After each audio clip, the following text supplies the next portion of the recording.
आई बाप, अरे मेरी मई, बस हो अरे गई, बाप रे बाप, बस हो गई। आई बाप, अरे दादा रे, अरे माई चल रे। साला लाल कोहला तला कहनी है कि मन कूदा त कूद ए बाबा उठबो ए बाबा हां देखबो अगर गोल मुचकल बा बैठा देबो कैसे रे सुतहू ना दिया सनी तनी के गुल्ली डंडा खेल बसन चल हो जा बैठ का बेला रे हाँ। अरे बाप रे बाप। अरे रुक कहते रे लाड़ मारो रोट तैले बारो। अरे बाप रे बाप।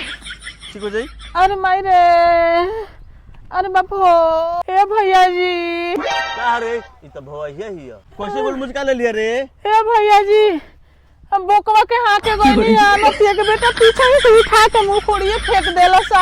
हाय जही बड़ो नहीं ना है में हाय हो आई बाप, अरे मेरी मई, बस हो अरे गई, बाप रे बाप, बस हो गई। आई बाप, अरे बाप रे, घर आके रुक इधर मोहन तो वो कामर रहा अरे का बाप, हो गई अरे पानी का मिले